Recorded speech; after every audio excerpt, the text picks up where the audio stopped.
Hello and welcome to Stay Sparked, this series of sparkle episodes here to inspire a little sparkle into your day.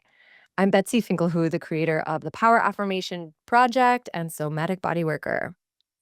I am John HALCYON Stin, the host of the Hug Nation YouTube channel and the Heart-Centered Men gatherings. And we always love starting with gratitude. And today I will just share I am grateful for technology to get our message out into the world. And I am grateful for houseplants. Woo! And today we are going to offer a little bite-sized inspiration for you all on the topic of celebrating wins and what that actually means. And so why don't you spark us off, John? Love to hear your inspiration on this topic. Yeah, I just had a men's group, and we had a opportunity to share our wins, and it really struck me how many people in the group struggled with the very concept or the act of sharing something that they were proud of.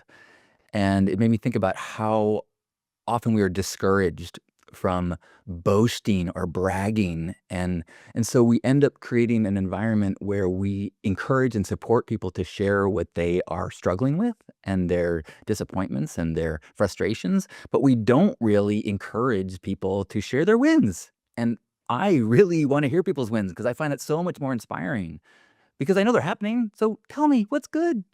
Yes, absolutely. I think that's such a great question to ask people when you see them. So what's good in your life? Or what are you celebrating about this past week? That's one of my favorite I questions like to that. ask friends that I get to see. And my sister and I actually practice this every week. We get together on a Zoom and we share our wins for the week. And we also incorporate our growth as well. And what ends up happening is when I hear her wins for the week, not only does it create a sense of intimacy and understanding of what's going on for my sister, but it also sparks my inspiration around the wins and the things that I've accomplished that week. And so when she's in her joy of like, hey, I went to Pilates 3 times this week, it reminds me, it's like, oh yeah, I got on my yoga mat 4 times this week. And I celebrate that. I'm like, okay, it reminds me, okay, I'm doing good. Even though there might have been some challenges that we both got to work through, it just is so uplifting and so inspiring to do as a regular practice, especially. And so important considering the biology of our minds and how we are so easy to focus on what we're doing wrong, what's in the way, and what we failed at. And so it's the reason why I do gratitude practice every day for the same reason that, I need to have an appointment with myself to get my brain focused on what's going right, what are the wins. And then when I hear other people, as you said, you're like, oh, I also did that today, or, "Oh, that's another realm of my day that I have been dismissing or even not even giving any attention to." And if I look back at my day without consciously focusing on the stuff that went right, I will I will have a narrative without it, and that's, unfair to myself. Yeah, absolutely. I know we're productive beings, and sometimes our success is measured by how productive we are. And sometimes, if we're not particularly productive in a day, we can get hard on ourselves. But when we actually choose to look through the lens of celebrating wins, we can start to find things that we actually are doing that are contributing to a good life, such as I rested today. That could be a win if needed. Or I went for a walk today. That's a win. Or I finished my book. Maybe it's a huge one, and I think that it's so valuable to keep coming back to that inner celebration as well as sharing with others. But, I had mentioned before my sister and I doing it, but we also write it down. And Mm. I notice in my journal when I go back and look at what I was celebrating weeks ago, it gives me more insight into my growth as well. And to see what I've been focusing on, what I've been working on, kind of as a tracker in a way too, through the lens of celebrating. Oh, I love that. I mean, and I think that's a great practice because when you have those times when you really are down on yourself and you can't think of anything good that you're doing, it's so nice to have a record of evidence of here are all the things. Oh no, I can do things. I have done things. I actually have a private blog that I copy paste things when I get some praise or I get something that reminds me of accomplishments or feeling good, that I can go to as like a document to disprove my self-judgment. Mhm. And we know mental health these days is so important. There's a whole month dedicated to it. There's so many therapists and so many things out in the world now that show the importance of mental health. And when we can really go to the gym and tend to the strength of our mental attitude, it is so important. It has a ripple effect on how we feel in our bodies and our emotions and our lives.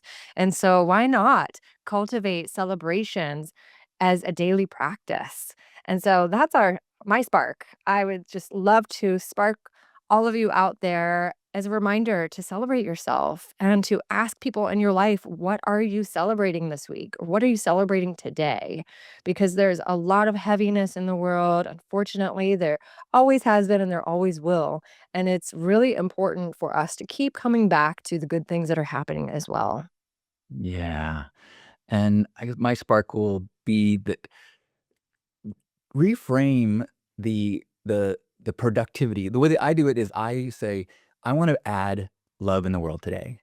And if sometimes all that means is self-care, sometimes all that means is rest, sometimes all that means is forgiving myself for being in bed all day. That's the love. It's the love towards me. And sometimes I'm more resourced and I can spread a little bit of love to the person, the cashier that I'm interacting with, or I can send a few texts saying, "Hey, I'm thinking about you." And sometimes I'm super resourced and then I get out into the world and I give a gift, or I'm just prepared when the opportunity comes to be more of service comes. But the avoiding the dangerous trap of feeling like those wins need to be grand. The wins can be teeny tiny and they can be as little as self-forgiveness. I forgave myself for not doing the thing that I said I was gonna do yesterday. Yes. Mhm. So beautiful. I love that so much. Yes. And if anyone out there would like to share your sparks and any sparkles that are lighting up in you right now from listening, be sure to leave a comment on our Instagram, Stay Sparked, or if you want to find us on Apple Podcasts, leave a little sparkle for us to help spread these far and wide. And you can find me on poweraffirmation.com, where you can find tools and products to help you cultivate this inner state of radiance and transform beliefs, and also one-on-one sessions in person with me here in Asheville, North Carolina.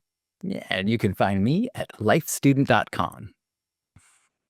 And we always close with an affirmation. And in the spirit of this conversation, I'm going to invite all of us into finishing the affirmation in your mind or in your heart, which is, today I am proud of myself for, today I am proud of myself for, today I am proud of myself for.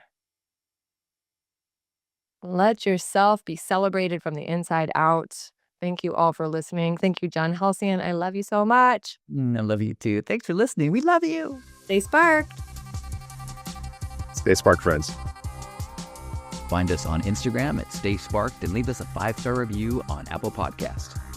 Thanks so much for helping us spread these sparks.